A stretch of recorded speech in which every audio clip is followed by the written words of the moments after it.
we've created a series of online events that are running in parallel with the Humber EcoFest.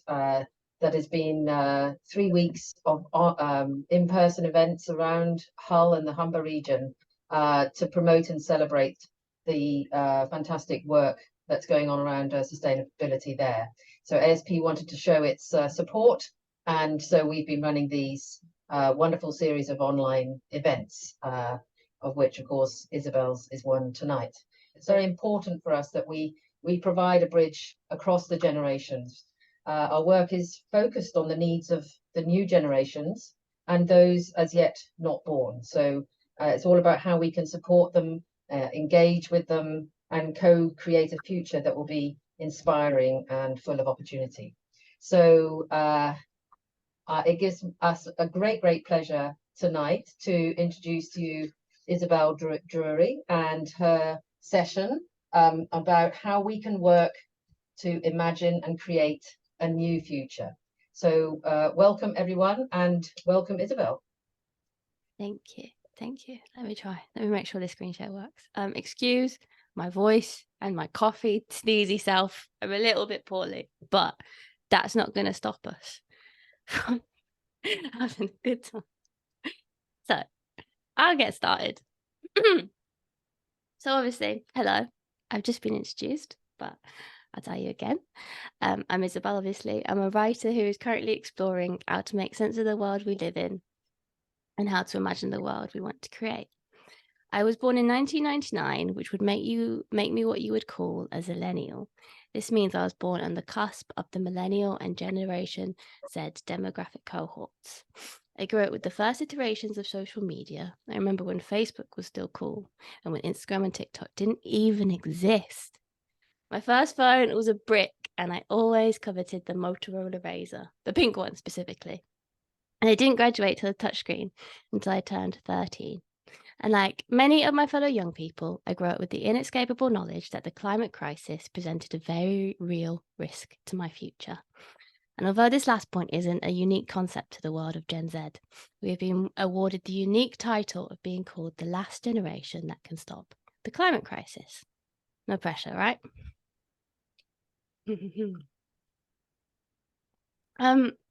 This climate change fear isn't unique to people of my generation, though. It's a widespread concern. Here's some stats about how we're all feeling the climate change fear. 59% of 16 to 25-year-olds are very or extremely worried about climate change. 74% of people in general are somewhat or very worried about climate change, yet 32% of people feel that their efforts will have no effect on the changing climate. I've been lucky enough to be in conversation with a wide range of people, from the most positive hopers to those who sit in the depths of doom. I believe we all have our place in the conversation around the climate crisis, and that's why I'd love to get a sense of how we're feeling in the room tonight. So if you feel like it, could you put a word in the chat that summarizes how you feel about the climate crisis? Please.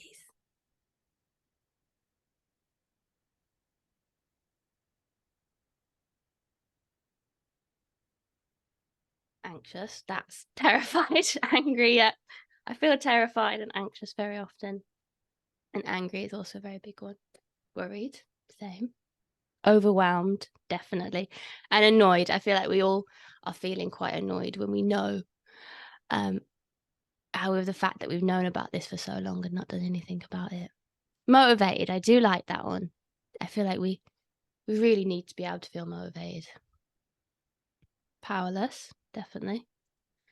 Cautiously confident. I like that one. I feel similar. I feel like I don't want to be too excited, but I feel a little bit confident.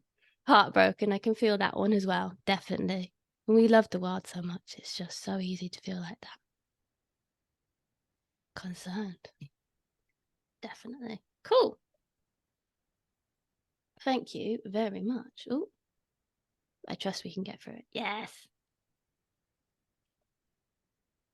Cool. So, As Tree's already explained a little bit, this talk is part of the Humber Eco Fest, which is 21 days of eco learning and sharing, both online like today, with the Association of Sustainability Practitioners and offline around the Humber area. This event is for celebrating projects that turn climate anxiety into positive action and inspire local engagement with the environment, as well as shining a spotlight on people who are making a difference in their local community and to the planet as well. I live in Birmingham myself, but what drew me to this event was that Hull is where my dad grew up. He lived on Walton Street, and I grew up with him telling me stories of the whole fair and the pomegranate sellers he could hear shouting from his window, which is apparently a popular Hull treat I'd never heard of before. If you don't know, Hull is a city built on floodplains. This means the city could be underwater as early as 2050. This means for many of the people who live there, the future of their city hangs in the balance. And this is why I believe one of the biggest generational divides becomes apparent. In the Western world, for our elders, climate change has always been quite a far-off problem. Yet for people around my age, climate change is a very real roadblock in our future. And you can see on this photo here, the red is the place that is expected to be underwater. This is a quote which sums up a very real feeling many of us are having around the increasing intensities of the climate crisis and the future in general. Everything is changing, whether we like it or not. We can't stay still long enough to set down roots. Why would we? Nobody can build a home on unstable ground. Who can commit when every job is a stepping stone? Every address is a rental. Every year might be the last chance to visit this country before it's unlivable and before AI renders your job redundant. That's by Cass Hebron, who writes the Green Fix over on Substack. This quote is especially potent if you live in one of those vulnerable places like Hull, where you literally can't build a home due to the changing climate. I think a very good way to show how I feel. It's a conversation I had with a guy who sits at the later stage of his life. And it's Gwen, he's on this call right now, where he spoke to his thoughts of how he feels when he considers he only has 20, maybe 30 years left. Probably a popular feeling for those 60 and beyond. Yet I realise I feel pretty similar myself. I struggle to imagine a world in 10 years, much less 20 or 30 years. The future of 2050 feels entirely unreal. I'm not sure how we're meant to plan for a future, for a life in a world we can't even imagine, let alone believe in.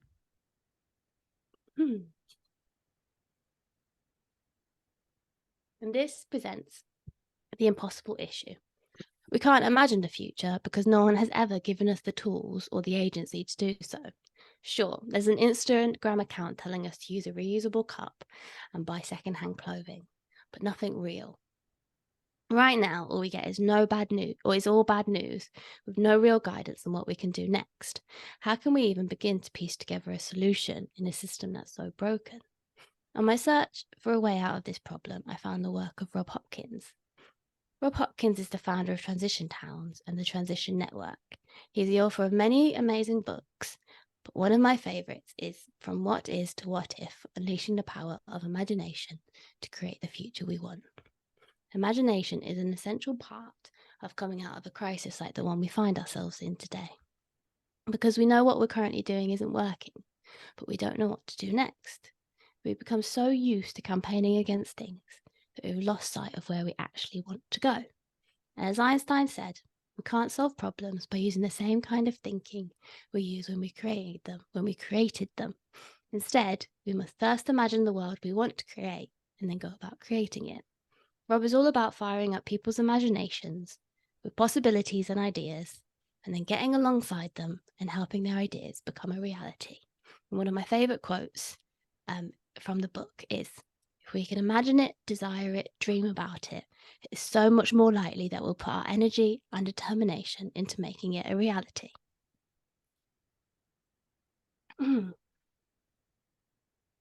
Once I got my imagination juices flowing and started to think of ideas on how we could create a better future, I stumbled into another problem across the youth climate action space.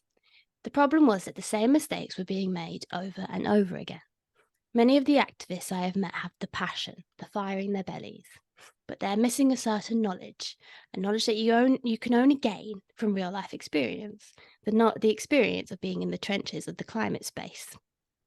As young people, how are we meant to become agents of powerful change without knowledge of what has worked before?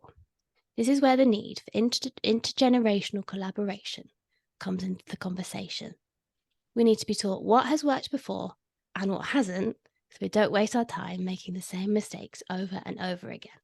Tell us how the nuclear disarmament movement has kept going for 50 years whilst up against slow change. Tell us how the Big Ass campaign introduced the first climate change bill. Tell us how we failed to stop the Iraq war, but picked ourselves up and carried on anyway. For those of you who are tired, who feel like you've done all that you can, pass the torch, but pass the torch with guidance. Don't leave us floundering about to get our bearings. Help us hit the ground running. Young people are eager to learn, and we're eager to listen. But this begs the important question: what will this collaborative effort actually look like? Well, we'll need a mixture of fresh thought and experienced thought from everybody to build and imagine a new future. The issues we find ourselves in today are often caused by a stuck way of thinking. Instead, we need a collaborative approach to imagine this new world together. If you've ever met someone from a different generation, obviously you've met someone of a different generation, but if you've ever spent a day with someone from a different generation, there are obviously marked differences between the generations, both within the social and technological world. But we can use these different experiences, different ideas, and different thoughts and bring them together for a collaborative approach. Doing so not only takes the pressure off young people's backs, but creates a collaborative effort, which means we can create a better future for all. It won't always be easy, and it won't always be smooth. Staring into the unknown is scary, and there is not a clear path ahead. Instead, it's about creating a completely new way forward, using all of the people and all of the things that have got ourselves to the place we find ourselves in today. What could this collaborative effort look like? And this is where I'd love to hear your thoughts and ideas. You can drop them in the chat, but I'd really like it if you could put your hand up and speak it aloud. One really great example I've come across was someone like my grandma who owned a garden, but she wasn't able to look after it, so she just tiled it all up. Whereas she could have given her garden to a more active younger person who could have grown vegetables, rewilded it, made use of her garden, and took away the effort and the responsibility off her plate. And I think that's a really good example of a collaborative approach. But yeah, I'd really love to hear your ideas. So I'm gonna put that down. I'd love to hear your ideas. If anyone wants to be brave and tell me some. I can go first. Yes, please. I was just thinking, you actually kind of mentioned it earlier, but kind of like sharing recipes and stuff. But I was thinking like maybe there's like cooking schemes and stuff like that, or maybe like cooking classes that there could be, and then everyone can kind of maybe share, could share their sort of recipes from older generations or vice versa. I reckon. I think that would be, and then you can have sustainable cooking and everything, and obviously plant-based stuff. I think that could be quite a good. I'm sure there's a lot of those schemes that already exist, to be honest, but it'd be interesting to know more about those. Definitely. Ooh. Anna, you've raised your hand. Do you wanna speak to some of those?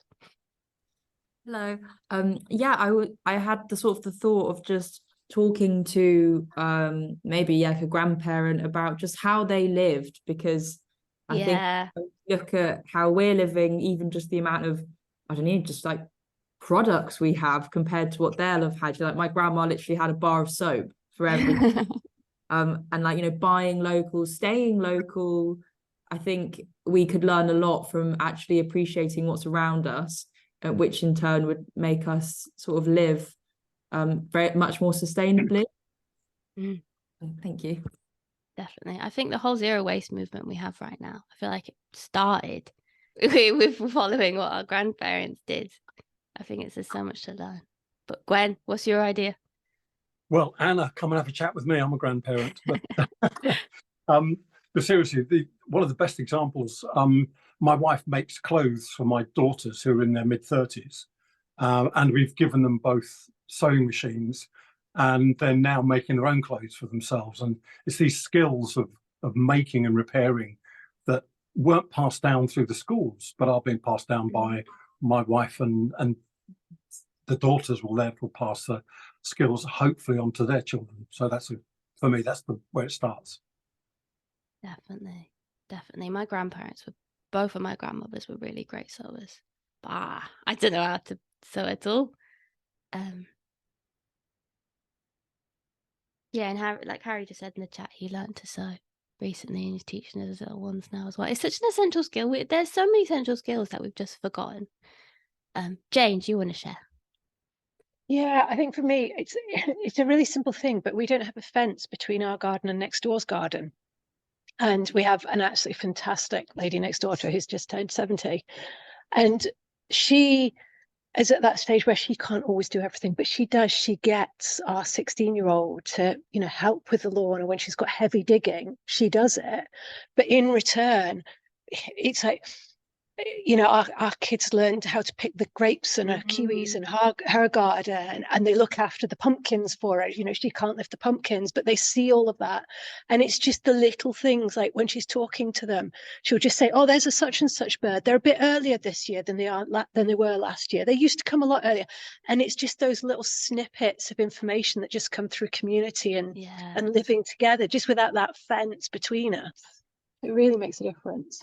I love that. That's such a lovely example. I remember my granddad was he was a little bit of a know-it-all, but he knew loads about birds and about plants, and we could go for a walk and he would just be like, oh, that sound is this so-and-so bird and that plant is so-and-so. You just don't have that skills anymore. It's just, I think sometimes we might think that younger people don't want to hear it, but I'm hungry for this information. I want to know all of it. Definitely. Cool. Thank you guys very much. That was fun. Oh, let me get back into my thing. Cool. So, one of the biggest lessons that I have learned from interacting with others in this space is that the world isn't in our hands to save or destroy. We don't need to be hopeful or hopeless. We just need to be. Let's not add to our anxieties by believing we can do the impossible. It's not our job to turn a sinking ship around, but perhaps it's all of our duty to help sail this ship to a better place. Perhaps this will involve grieving the loss of a type of future we may no longer have, but it also involves celebrating the whisperings of a better future for all of us.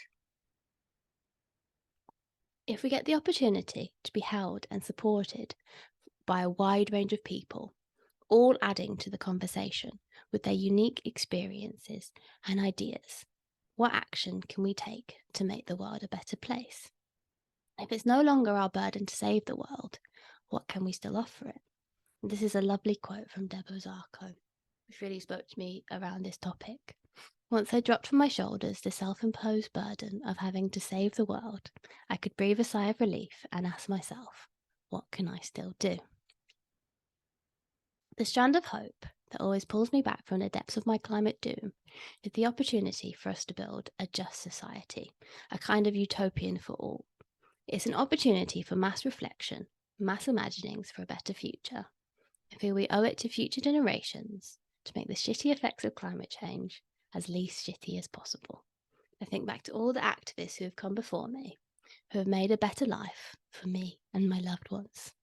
I want to be able to look back at my life on my deathbed and know that I've made life at least slightly better for a group of people, however small or large that group may be. Using Rob Hopkins' imagination concept, what are the good parts of the world that we're taking with us to the future, and what are the bad parts we're going to leave behind? Because a massive part of this imagination is by having conversations with real people. And that's why I'd love to ask you today, what would the future look like if things turn out okay? Again, you can share it in the chat, or you can turn your mic on. And even if you don't have an answer now, feel free to email me. I'd love to keep this conversation going.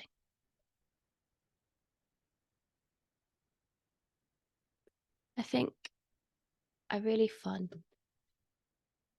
effort that the transition group network does is thinking, oh, what would the world look like in 30 or 40 years in your perfect future? So it could be things like, oh, if I looked out my window, there wouldn't be a car park. There would be a lovely big garden, a lovely big growing space with vegetables that the whole community can go down and get involved with. I think those sort of things could be really nice to imagine. I think for me, it feels like it's not much to ask for, but it's something that isn't there at the moment. Is just, you know, say if I had children, just to know that they will, you know, be able to afford to live. You know, they're going to have food security. Because these are like, it's the basic things that I worry about at the moment, and also just not for my own children, but for everyone. Yeah, that's how I see things being. If everything turned out okay, just Yeah, a bit of that security. Obviously, you know, life's unpredictable, and there's all, you know, you can't control everything, but just if society was organized in more of a way that there was more safety nets, there was more sustainability, security, like for everyone. yeah. No, I like that. It doesn't need to be super complicated or anything. I don't think wanting to have, you know, non-chain stores in your local city has to be this big utopian imagining. But I think things like that can just make life 10 times better. Thank you for sharing. Sam said, KSR's Ministry for the Future does an excellent job of imagining a good future regarding climate, not perfect and not without losses, but something to work towards. Oh, Kim Stanley Robson. Cool. Do you have any more ideas on that, Sam? Do you want to be brave? Do you want to tell me? No pressure. But I'd love to know what it looks like for you. Hello. Hello. Hi. Yeah, so Ministry of the Future is it's like a science fiction book. And one of the very rare ones, I guess, that A talks about climate change and actually has like a positive spin on it. And you know, it's very it's realistic, I think, and there's loads of failures and there's loads of struggles, but I think, you know, the characters in there, they have the vision of what they want to aim towards. And I guess even by just going through the book and having time progress and actually seeing that future come into fruition, it's you know, it's equal parts uplifting and you know, concerning at times that this is maybe what we have to go through. And it is like, you know, it's a lifetime of struggles, and that's like, you know, as you say, that's what we're seeing ahead of us for our lives. But I think having those kind of futures, imagine them, like this is just like one direction that it might go. It's nice to have that actually just in your head, like in the back of your head for the future. Yeah, exactly. Would recommend the book. Yeah, no, I'll check it out. Thank you. No, I think all of our futures are going to be ever so slightly different. Like, I know that not everyone wants to go buy a bit of land and live off the land. They might want something different. But I think just even being able to think about different alternatives and just letting ourselves be free to imagine it just opens up so many more possibilities. Teresa, do you want to share? I want to hear yours. Yeah, I mean, I would love to imagine a future where, well, obviously all our basic needs are met because safety is so important, you know, and physical, emotional, etc.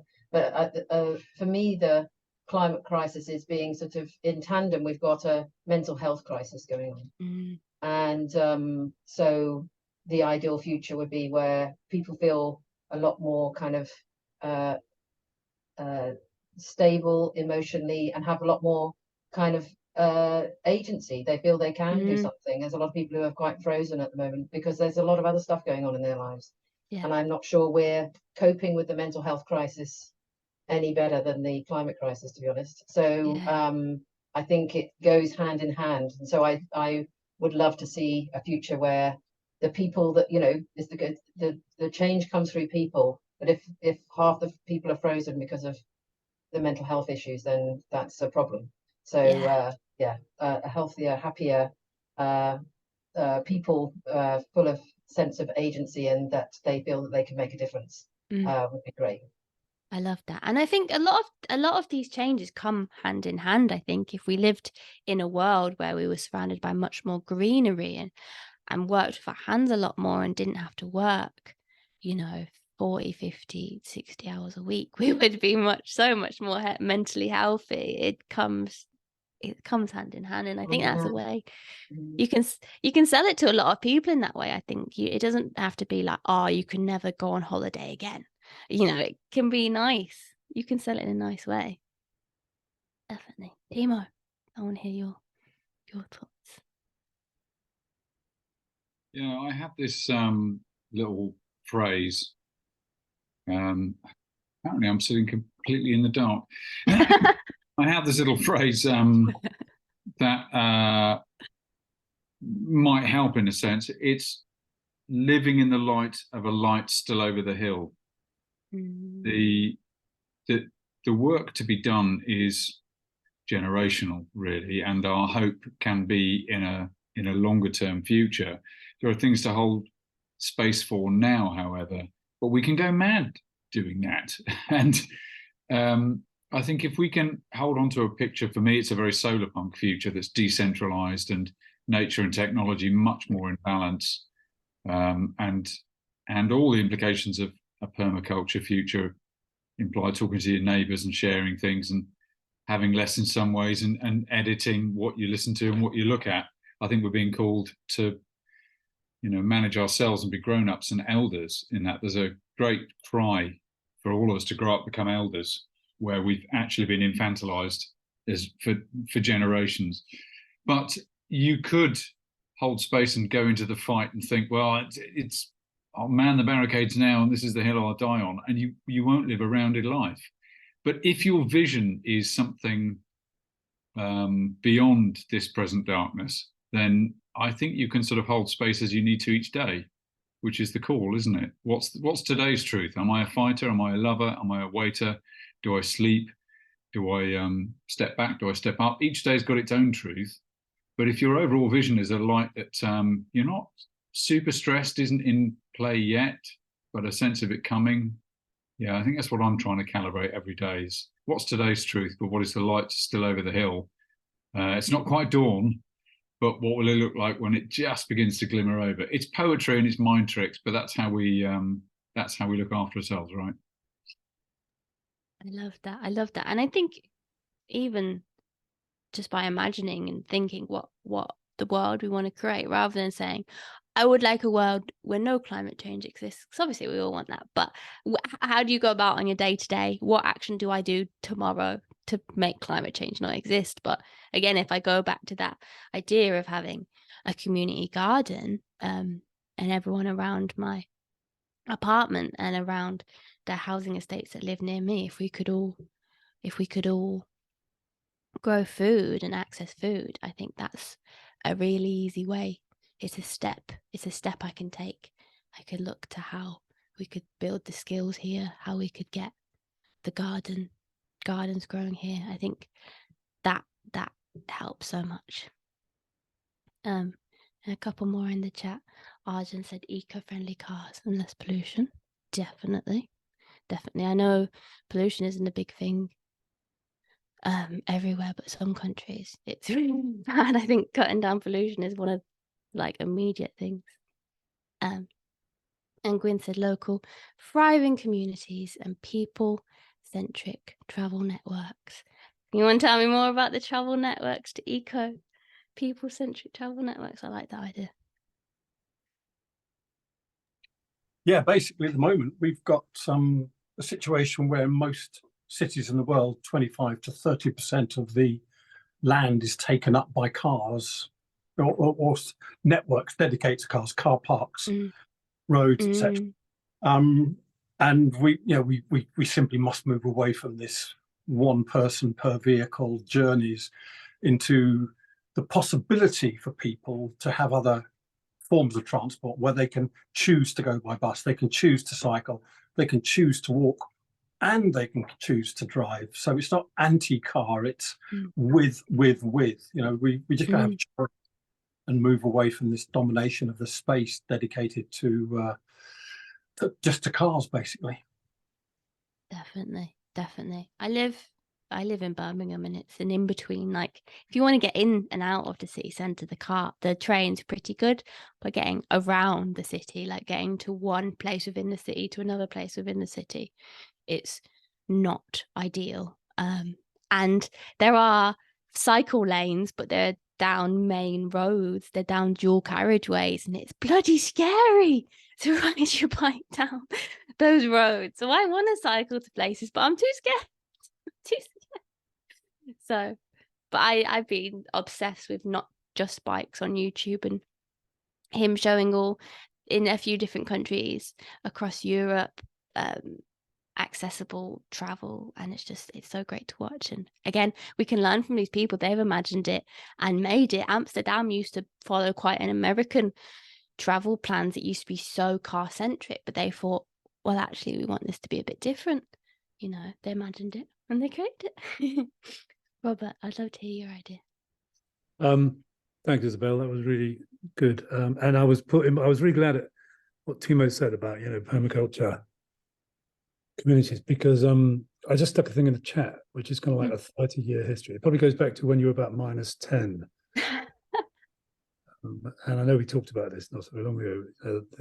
As you said, you know, the massive age differential and the need to exchange ideas between elders and youngers. But a group of friends just sat around a table one day, like over 30 years ago, and said we were all permaculture fans, and we decided, well, let's start. What we started was called Bath Permaculture Trust, and it was just us, and we just started doing stuff. And it's in that article that I've just posted a link to in the chat. And we made lots of mistakes, and we made lots of triumphs, and we made lots of mess, and we also made lots of food happen, and neighborly relationships happen, and fruit pies from fallen apples that were just going to rot, and you'll see it, and I won't bore you with what it says in that article, but it's kind of like, here's something we did over 3 decades in exactly the same way as you guys are describing. Several people have said things that resonated with what we've been doing. And I basically just want to say, can somebody please pick up this baton and run with it and do it twice as well and twice as fast? Because now that's what we need. You know, we had the luxury of being, you know, not cursed with the sense that, you know, the game was going to be up if we didn't get this shit done real fast. But now that luxury no longer exists in anything like the same way. So yeah, if there's anything in there that anybody finds useful and wants to, you know, hear the backstory to it, it's just a brief description of a whole load of different initiatives that we got involved in. Let me know, and I'm happy to, like any old fart, I'm happy to chew the fat. I love that. Thank you.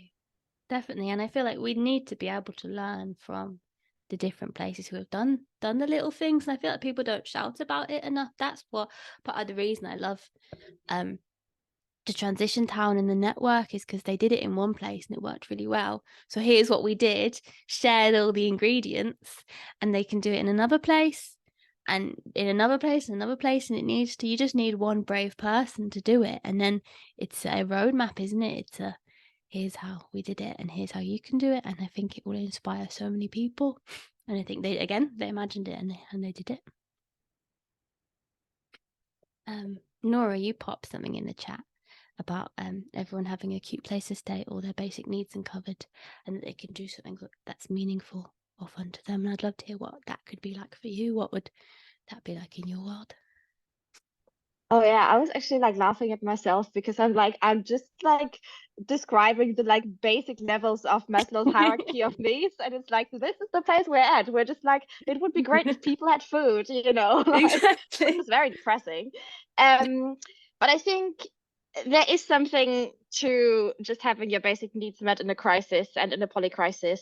And I think Teresa was mentioning earlier the mental health crisis, and there are these, you know, super interesting studies and people around who say, well, a lot of mental health things and problems like vanish magically once people have their needs met, right? Once people are rid of financial struggles, can afford to have a decent, fulfilled life, don't have to stress anymore. So I think just it's such a I don't want it to sound like a luxury to have your basic needs met. It's a human right, you know, to live and to be able to survive. But I think there is something to be said for creating societies where that is actually the case, and where having your basic needs met is accessible. And if we get there, I think a lot of other problems are going to vanish, because this problem is the source of a lot of other things that we are seeing, from mental health to climate breakdown to environmental breakdown, etc., etc. You know, exactly. And I think it doesn't need to be, again, I said, it doesn't need to be extravagant. It can just be so simple. And I think we sort of made ourselves believe that we have to live the way I live a comfortable life. We have to hustle and work so hard and do all these hard things. But if you look back, and we've also got this myth that the dark ages, the olden days, used to be all this horrible things, and that's why we've advanced so much as a society, and that's why we're so much happier now. But if you read about it, a lot of the time they had more days off than we did. They worked, but they also had time to sit around and do skills and hobbies that they liked. They got to weave and paint and make art and spend time together and be in conversation and all these amazing things. And I think it's not necessary for us to work all these hours. Perhaps it's necessary for us to work all these hours to have this exact society the way it is, but we don't need all this new stuff. You don't need to order a new thing on Amazon every other day. We can have a very nice way of living and still be very happy. And, you know, maybe instead of having a new little bit of plastic every day, we could have a new really interesting conversation with a neighbor or with a family member, and just live in that way. Yeah, unless anyone else has another idea to share, I'll jump back into the presentation. I think I just wanted to say that a couple of the points that like Teresa, Nora, and you have mentioned really resonated with me about basic needs and mental health and the climate crisis and how they're all connected. Because I sometimes think it could be a bit of a thing, like, you know, on an airplane they say like put your own mask on before you can help someone else. It's like looking after your own mental health helps you to then do good things, but then also it's acknowledging that there are those real factors that mean not everyone is able to look after their mental health if they're struggling to pay the bills, to afford food, to survive. So yeah, all of those things are interlinked. Exactly. It's so interesting, isn't it? I think we forget that we are all interconnected. We're all part of nature. Like, you can't have one thing out of whack and not notice it. You can push it down for many years and pretend it's not a big deal, but we're never going to be completely just fine just being so disconnected and everything, can we? Okay, cool. That was really amazing. And like I said earlier, if any of you have further answers, further ideas that you'd like to share, feel free to email me, feel free to connect with me on LinkedIn and share them. I'd love to hear about them. But yeah, thank you for listening to my talk. If you'd like to read more of my writing, I write at a publication called Finding Sanity on Substack, which is isabelledrury.substack.com. You can check out my website, which is my other arm of what I do is copywriting, but all my links and social media will be on there. And like I said, also you can connect with me on LinkedIn at Isabelle Drury. But yeah, thank you so much for listening, everyone, and engaging. It was really helpful, and I'm feeling really inspired and excited to share all these ideas. Thank you, Isabelle. Thank Wonderful. Thank you so much. So for the talk. I'm just wondering if, as we have a few more minutes, whether anybody's got any kind of more thoughts for Isabelle, or any comments or any feedback for her. Yeah, it's Nora. I'd like to ask the question: how can we support your work? So subscribing on my Substack is always a really lovely way to support my work, because it gets me raw readers and sharing that sort of thing. And I will turn on paid subscriptions one day. Not yet. I'm still exploring my work, but one day I'd like to share more of my writing. We can buy you a coffee, right? You can buy me a coffee. I think you wouldn't want to say it, but you can buy her a coffee through her. You can buy me a coffee on Ko-Fi, which is again just Ko-Fi Isabelle Drury ko-fi.com/Isabelle Drury. And I will enjoy that with such happiness and such thankfulness.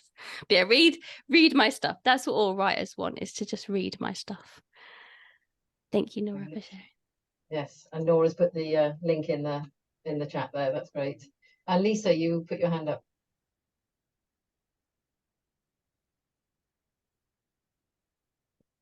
Hi. I've had a deep, great wish for a few years now to be able to support young people and young women in particular. And I haven't quite figured out how to do that, but I felt like in a couple of your posts that you are asking for that, and that, you know, tonight's topic is essentially that, and I would love to be able to do that, and I haven't quite figured out how to do that. And you know, if you ever want to try and collaborate on, or anyone else here, on how to do that, I'm very open, and I'm here. I'm willing to show up.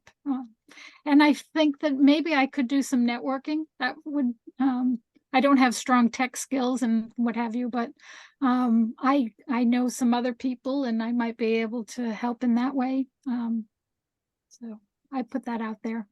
Yeah.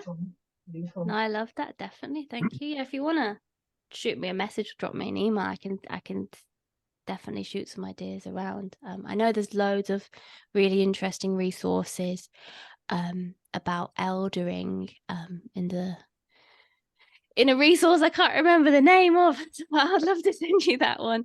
So I think there's loads of support around, and maybe just mentoring a younger person could be great. Like, I know I would love to get involved in so much, but I have no idea where to start. So stuff like that is amazing. Okay, thanks. Thank you. Gwyn, I think you're wanting to say something about that too. Yeah, Lisa, that's where we sort of started about 18 months ago, 2 years ago. People like Rob, me, Teresa, realizing that, you know, we are very much in the sort of autumn or winter of our lives, and what's our purpose, and it comes down to eldering. So we're actively working on how to become good elders, hence my apprentice elder tag on LinkedIn. But it's where we create spaces in ASP like this. You know, Isabelle's joined us recently, where we can listen to young people, and it starts from there. It's not about us telling Isabelle what to do or what the world looks like, because Isabelle lives in a different world than we were born into, and it's really essential to start there. Find out what the young people think is happening in their world, and then let's see how we can help and support them to live their agenda. So you'd be more than welcome to join us on that at events, or join the community. So it's one of our primary focuses at the moment. As Teresa said at the beginning, our prime purpose is to try and support young people together to create inspiring futures for everybody. Great, thank you. I think I could find you by Googling ASP. Sustainabilitypractitioners.org, but maybe Julia can put it in the chat. But yeah, you'd be most welcome. Okay, thank you. Yes. So anyone else? I saw your hand go up, Anna, but don't know if you wanted to say something. Oh, it was only that, yeah, any resources that you found really helpful, you know, talking about climate change just in general, I'd love to future share them. That would be amazing. Yeah, I'm working on putting together a book list of all the books, because I think I've read about 22 climate adjacent books now, which is too many. But I'm putting together a list of those, so I'd love to be able to. I'll probably put that out soon, so I'll definitely send it over once I've got that together. Great. Rachel. Hello. Yeah, just thoughts off the back of this conversation that I thought I'd just throw out there. To do with like elders and passing on knowledge and things. So Isabelle and I know each other. We're friends in real life. We both live in Birmingham.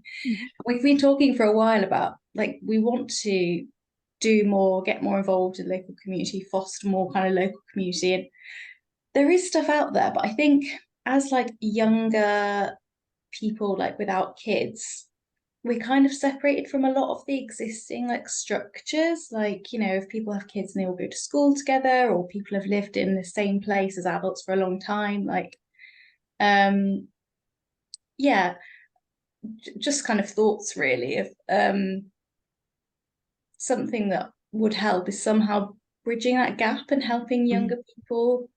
Not that I'm that young, I'm in my 30s, but you know, integrate into some of those existing communities. Yeah, that's something that feels like a bit of a barrier for us. Yeah, definitely. To think about. No, definitely we struggled. Like I would chat with someone who is in the communities in Birmingham, and they're like, oh yeah, you could do this, and this, but we have no idea about it. It's not shared. It's so hard to know about these things and find these groups and connections. And then sometimes as well, it's the only option is maybe like a really big commitment to something, too much, which if you're working full time, you don't necessarily have. So then you kind of don't end up doing anything, which doesn't feel great either. Yeah. But definitely. I'm sure it's way forward. We've just got to find it. We'll get there. Jane, did you have any ideas to share to that?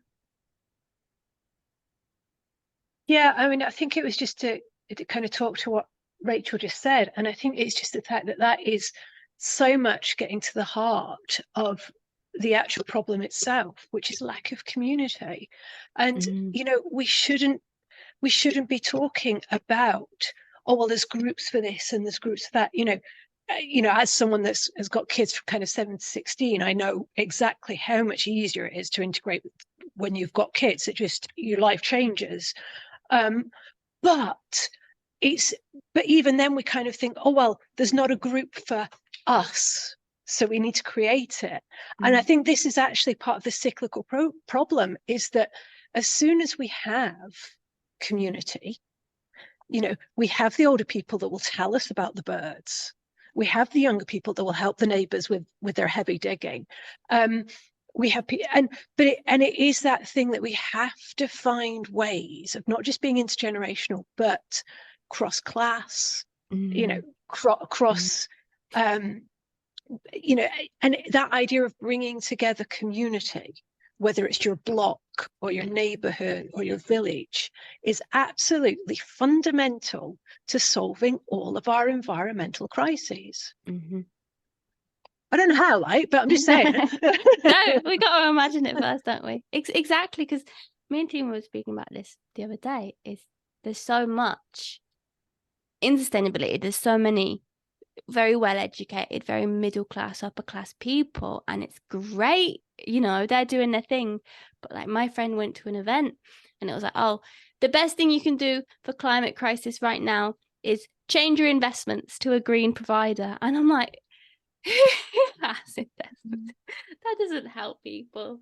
That doesn't really do anything. But another member of the ASP, Alan, who's running the Humberfest, was telling this story about there's a housing estate in Holland. It's so far off from the town, from the city centre, from anything, and they're all really into their bikes. And you know, they pinch bikes. If you leave your bike locked, a wheel will get stolen. Like it's all, but it's a very big in their culture, bikes and bicycles. And they did these like classes to learn how to build bikes and to fix bikes and to make a bike out of recycled materials.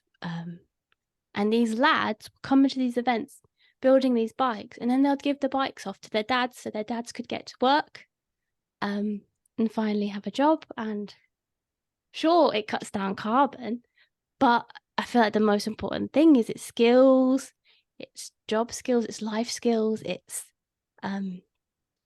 accessibility. Like, I feel like we just need to come at the climate crisis from a slightly different angle. Robert, what were you thinking? I was just bringing together a few things I've just heard in the last few minutes. I suddenly realised one of the things we did back in the early days of that Bath Permaculture Trust initiative that I was telling you about, and it went on for many, many years, was we actually were able to make use of, because in community it works, elsewhere it would not. So we were able to make use of the trust that certain elders who know their stuff have in the community. So Bath Organic Group, BOG, as it was known, was the farmers were all very small local farmers at the farmers market, and BOG was just a bunch of individuals and families growing on allotments for the same farmers market outlet.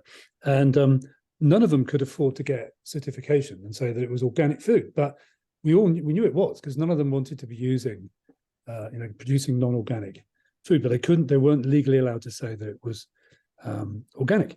So because most people were looking for that title, we got Bill Brown, who was then about 85. I mean, now he'd be about 130, I think.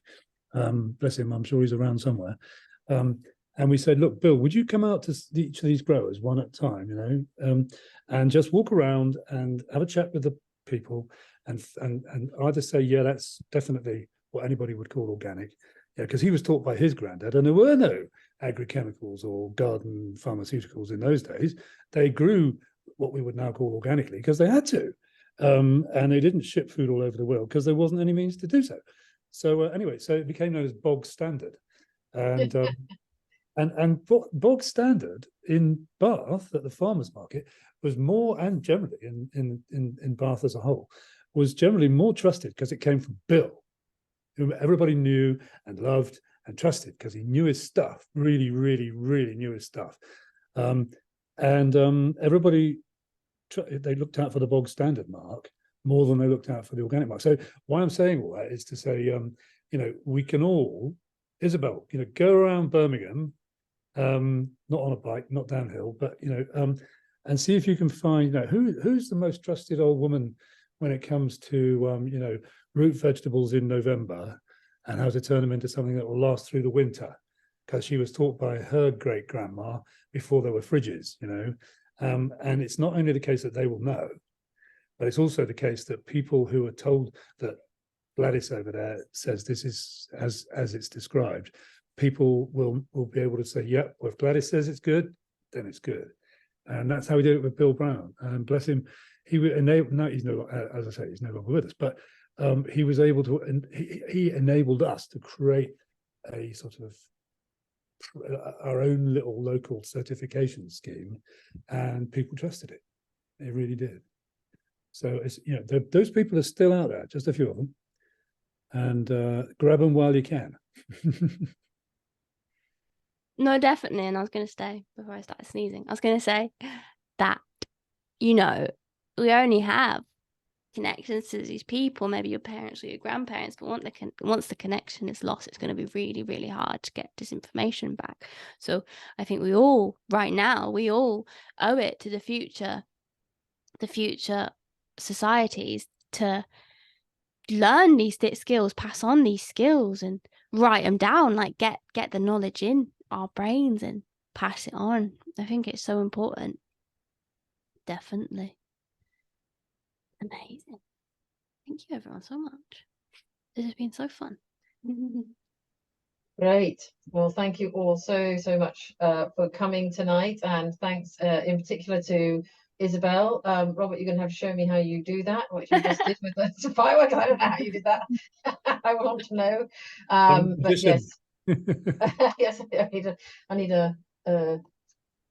tutorial. But yes, thank you, Isabelle, so much for being so eloquent. Just love your writing and your perspective and how you brought us all together tonight.